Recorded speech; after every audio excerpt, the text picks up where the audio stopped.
Bonjour à tout le monde. Merci. Décide-moi un mouton, disait le petit prince. Vous vous en souvenez peut-être de l'histoire. Et la réplique du pilote qui s'était fait la réflexion intérieure en se disant « J'avais été découragé dans ma carrière de peintre par les grandes personnes à l'âge de 6 ans. Et je n'avais jamais appris à dessiner, sauf des boas ouverts, les boas fermés. » Vous vous souvenez de ça? Peut-être un peu. Quelqu'un vous a-t-il déjà proposé de dessiner votre école de rêve? Une école que vous aurez vraiment voulu avoir pour vos propres enfants. Une école que vous aurez peut-être même voulu fréquenter lorsque vous étiez petit. Depuis 150 ans, on se concentre à montrer à lire, à écrire, à calculer, à enseigner. Les réformes se succèdent aux 10 ou 15 ans, approximativement. Partout. Pour améliorer les résultats académiques. On se concentre là-dessus principalement. Mais les réformes ont deux caractéristiques assez particulières. C'est que la première des choses, c'est qu'elles sont imaginées par des instances des hauts systèmes éducatifs, bien à l'extérieur des écoles. Et le deuxième élément, c'est qu'elles sont imposées aux écoles, aux directions d'école, aux enseignants. Je vais vous parler aujourd'hui d'une école qui me passionne, une école qui est ma mission de vie. L'école communautaire entrepreneuriale consciente. Une école bien différente. Une école où on propose, au fond, que les jeunes puissent s'entreprendre, que les jeunes puissent apprendre à s'entreprendre, apprendre à entreprendre, apprendre à créer de l'innovation. À créer de l'innovation pour apprendre, en fin de compte, à sortir des sentiers battus, à trouver des solutions nouvelles, à imaginer peut-être ce qui n'a même pas encore été imaginé. Une école très différente. En 1999, on me confie une école, en fait, on me confie deux écoles. Deux écoles, dont une des écoles avait un indice socio-économique de 8 sur 10. Ça, 8 sur 10 à 10, c'est le niveau le plus élevé de la pauvreté dans un milieu socio-éducatif, pour ceux qui connaissent ça. Eh bien, dans cette école, il y avait des défis assez importants. Des défis multiples. Le décrochage pédagogique, par exemple. Des enfants qui étaient décrochés des méthodes traditionnelles d'enseignement. Vous savez, il y a le décrochage pédagogique, on peut parler du décrochage éducatif. Ça voudrait dire qu'à ce moment-là, qu'on décroche des contenus, c'est la dynamique de l'échec qui arrive. Pire, c'est le décrochage scolaire. À ce moment-là, c'est l'abandon. C'est la non-diplomation. Et on sait ce que ça veut dire. On a vu des résultats assez inquiétants publiés au Québec, mais publiés aussi ailleurs dans le monde. Il n'y a pas que le Québec. D'ailleurs, aujourd'hui, on est peut-être devant une crise mondiale de l'éducation. On est certainement, à mon avis, devant une crise mondiale de l'éducation. Il n'y a pas qu'au Québec où on se pose des questions. Partout dans le monde, on se dit qu'il faut que les choses changent. Il faut que l'école change. Et on propose bien des choses. Mais pas souvent on arrive à vraiment créer une nouvelle école, à bâtir une nouvelle école. Et peut-être parce que, justement, on a peut-être oublié quelque chose de fondamental, qui serait de refaire rêver les enseignants, faire rêver toute une communauté, les faire rêver, les amener devant un dessin à faire, à dessiner leur école de rêve. Imaginez. Imaginez si on parvenait à le faire. Un jour, dans notre école, on était devant des défis tellement grands et on savait tellement que seul, c'est impossible d'y répondre. Seul, il est impossible de répondre à tous les défis de décrochage, aux défis de délinquance, ou phénomènes de délinquance, comme par exemple le tabagisme ou la drogue, même à l'école. Même au primaire. Même au primaire. On était devant des défis qui faisaient que dans l'école qu'on venait de me confier, les gens disaient que c'était l'école à éviter sur le territoire. Cette école-là, on l'évitait, c'était même difficile de trouver des enseignants pour venir y enseigner, parfois. C'est-à-dire venir faire de la suppléance. C'était pas évident. Le défi était entier. Et devant tous ces éléments-là, puis une des choses que je voudrais faire remarquer aussi, à chaque année, on avait un autre problème assez important, c'est qu'il y avait une chute continue de la clientèle scolaire, c'est-à-dire une chute continue du nombre d'inscrits à l'école. C'est un phénomène de décroissance. presque drastique. On savait que dans les années qui allaient suivre, 3 ou 4 ans plus tard peut-être, que l'école allait peut-être fermer ses portes. Le risque était là en tous les cas. Le risque était réellement là. Alors, on s'est mis à travailler ensemble, retenez le mot, ensemble, à dessiner notre école de rêve, pour répondre à ces besoins-là qui étaient nos besoins à nous, les besoins de cette école, les besoins de nos élèves. Et avec les enseignants, peu à peu, on a fini par développer un programme qu'on a appelé un programme d'apprentissage en entrepreneuriat conscient. On venait de créer le cœur et l'âme d'une école communautaire entrepreneuriale consciente. Un programme qui va avoir 4 volets. Je vous les nomme. Sport, art, culture, entrepreneuriat. Ça s'appelait SAC entrepreneuriat. Le S voulait dire en fait sport et santé. Imaginez demain matin une société productive sans la santé et tous les défis liés à la santé. C'est important. Les arts. Comment? Vous savez, on rentre dans des entreprises, peu importe où on rentre, c'est attirant de rentrer dans une entreprise lorsqu'elle est belle, lorsque les choses sont bien mises. Les arts permettent de créer la beauté.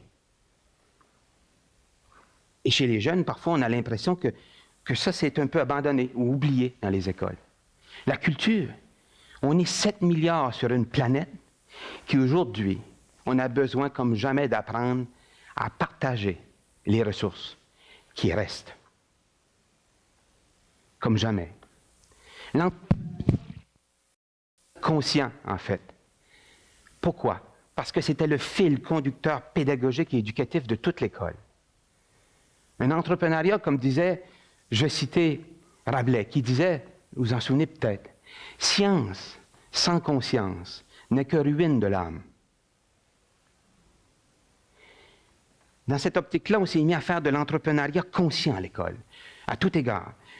On marchait, et au fur et à mesure que je marchais dans l'école, au fil des semaines, des mois, des années, on voyait des projets un peu partout apparaître, des projets fabuleux. Des enfants heureux qui souriaient parce qu'on leur faisait confiance, parce qu'on leur donnait le droit à s'exprimer. Dans cette école-là, il n'y avait rien comme les autres. D'ailleurs, on venait de partout pour la visiter. Plus de 17 délégations d'autant de pays à travers le monde viendront la visiter sur une période de 3 ans. Alors, laissez-moi vous décrire un tout petit peu ce qu'on pouvait voir dans cette école. Par exemple, en marchant juste là, dans une classe de première, deuxième année, on pouvait apercevoir une maison d'édition à l'école, où les enfants, imaginez, devenaient l'auteur de leur propre livre, écrire son livre, illustrer son livre, publier son livre. Attention, avec le 4e de couverture. Oui, la photo de l'auteur, la biographie. C'est sérieux. C'est très sérieux. Imaginez maman puis papa arrivent à l'école, les grands-parents voient ces livres-là qui avaient été faits par l'enfant lui-même. Vous comprenez là qu'on peut apprendre le français autrement que par des méthodes traditionnelles. C'en est un exemple. En maths, par exemple, un jour, il n'y a plus d'efface à l'école. Ça a fondu un petit peu. Peut-être que ça a été rongé, je ne sais pas trop. Et les crayons aussi. L'enseignante a un autre défi, c'est qu'elle veut leur faire apprendre les mathématiques, leur apprendre à compter par 5, 10, 15, les concepts d'unité, dizaines, de centaines, soustraire, additionner. Les enfants ont 7 ans. Et elle a l'idée de créer un magasin scolaire. Mais elle ne le dit pas aux enfants. Elle anime la classe. Et elle fait surgir différents noms qu'on pourrait bien donner à cette micro-entreprise, à cette nouvelle micro-entreprise pédagogique. Alors, plusieurs noms sont donnés, et puis à un moment donné, un enfant dit, c'était pas le plus fort académiquement. Mais il a une idée géniale, il dit, bureau en petit. Alors, là, l'enseignante, un peu déconcertée, trouvait, malgré ça, un petit peu trop commercial. Hein? Bon. Monsieur Caron, que je connaissais bien, qui était chez Bureau Gros, était content. Mais, bon. Mais vous voyez, elle a cette idée-là, il crée Bureau Petit. Elle va aller très loin dans des concepts mathématiques inimaginables. Elle leur dit, ben oui, mais là, il faut acheter les articles scolaires, il faut décider ce qu'on va acheter, puis combien? Trop, on reste collé avec à la fin d'année, vous imaginez. Alors, elle décide de leur faire une étude de marché à 7 ans.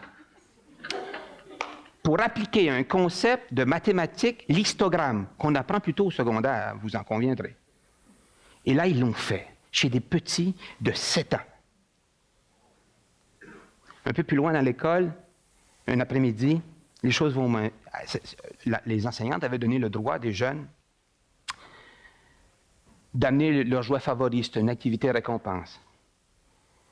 L'école est 8 sur 10, il y a de la pauvreté. Il y a des amis qui n'ont pas du tout de jouet cet après-midi-là. Une animation est faite, parce qu'on est dans une école communautaire entrepreneuriale consciente, et émerge une idée formidable. Mais les enfants décident, mais pourquoi pas dans ce cas-là, pour les amis qui n'ont pas de jouets, pourquoi pas faire une bibliothèque de jouets? Où on pourrait louer les jouets comme à la bibliothèque. Ils imaginent une joujouthèque. Mais dans la pédagogie qu'on avance, les enfants jouent 3 rôles. 3 rôles extraordinaires. Les enfants sont initiateurs, ils seront réalisateurs, ils seront tantôt gestionnaires, prendre des décisions, prendre des risques, planifier, coordonner, conceptualiser. Ils font tout ça. Ils se décident donc d'appeler, eux, leur joujouthèque coffre à jouets incorporé. Aujourd'hui, vous irez voir sur le site Internet, on peut voir la petite vidéo qui est fabuleuse, parce qu'ils vont gagner le Grand Prix national d'entrepreneuriat. Vous savez, oui, le Grand Prix national d'entrepreneuriat est gagné avec cette entreprise d'entrepreneuriat social, cette fois-ci, solidaire. Un entrepreneuriat communautaire. Et d'autres projets comme ça vont prendre forme à l'intérieur de l'école. Un jour, arrive une situation qui fait que, et bien sûr, l'école avait changé. Nous n'étions plus devant la même école. Tout avait changé. Tout était transformé.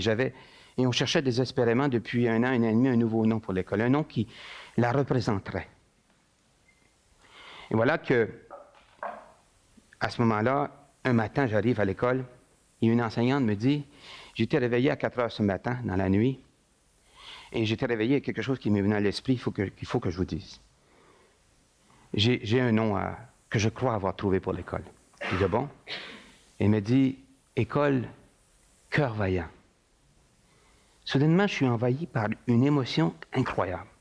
Je m'en vais dans mon bureau, je ne peux pas dire un mot. En revenant, je reviens, je lui dis, tu sais, j'aime beaucoup ça, école Cœur Vaillant. C'est qu'en fait, elle m'avait ramené dans mon enfance. Quand dans mon entourage, à moi, mon père, mes oncles, dans mon petit village natal d'Acadie, du Nouveau-Brunswick, me disaient, tu sais, mon garçon, quand tu as du cœur et que tu es vaillant dans la vie, tu vas loin. Et pour moi, ça venait incarner toute l'école qu'on voulait, des petits cœurs vaillants partout, les enfants, les adultes, les partenaires de la communauté, un village unifié, main dans la main, pour changer les choses, pour changer le monde. Et c'est ce qui venait de se passer là. Tellement que l'intérêt et la curiosité du monde est inouïe. On se met à voir, je le disais tout à l'heure, des visites de partout dans le monde. Des gens qui s'intéressent au modèle.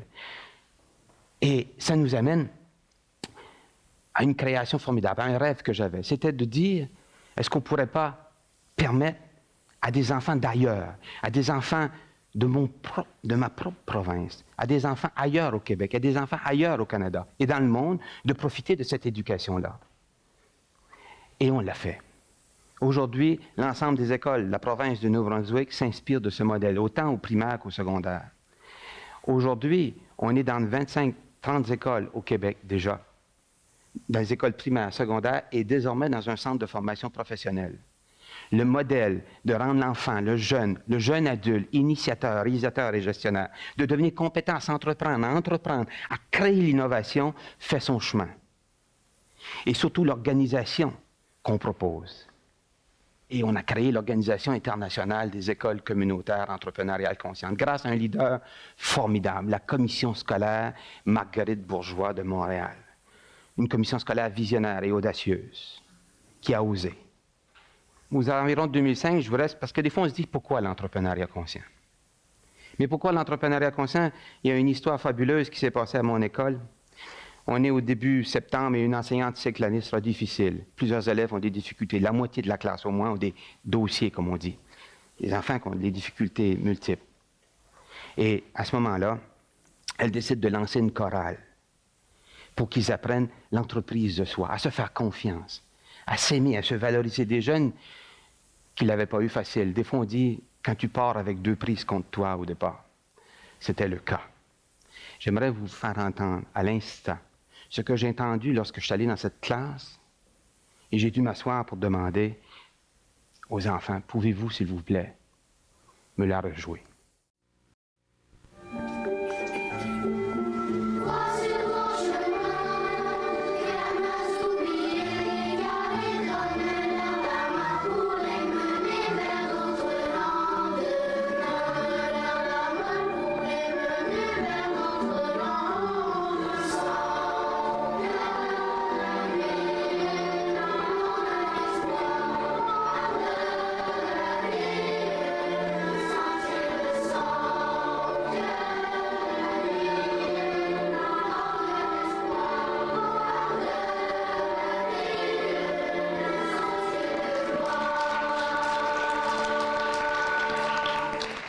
Cette chorale a fait vibrer l'école. Elle s'est mise à chanter dans la communauté, en ville, à Québec. Des avant-spectacles, par exemple. On les faisait venir jusqu'à la salle Albert Rousseau. Cette chorale-là que vous venez de voir, ils l'ont fait. Des enfants qui, pourtant, avaient parti l'année avec... Mais vous savez, ils ont réussi leur année. Ils ont tous réussi leur année. Leur année a été changée et leur vie a été changée. 17 enfants sur 21, c'était sa classe de troisième année que vous venez de voir. Pas sélectionnés dans l'école. 17 enfants sur 21 avaient la voix. Imaginez, le petit miracle. Et cet enseignant nous cachait un secret formidable. Son secret, elle était maître de chorale et on l'avait appris. Grâce au fait que cette école autorisait que les enfants puissent choisir ce qu'ils aiment de temps en temps, que les enseignants puissent offrir ce qui les passionne et que tout le village participe de manière organisée et structurée, de temps en temps aussi, de manière organisée. Vous savez, l'entrepreneuriat conscient aussi parce qu'on est devant cette folle et terrifiante impression qu'une compagnie sans scrupules va bientôt peut-être sortir le dernier minerai du sol, qu'une autre va couper le dernier arbre, que quelqu'un, quelque part, un bateau-usine peut-être, va pêcher ou voler le dernier poisson. Mais il y a de l'espoir, et ce sont les enfants. Et je voudrais vous laisser avec une parole d'enfant qui était très, très heureuse d'avoir réussi son primaire et qu'on lui demandait si elle ne craignait pas aller au secondaire. Voici sa réponse à la fin de son cycle de 6e année. Je sais que je suis capable de réussir ce que je vais entreprendre. Merci à tous.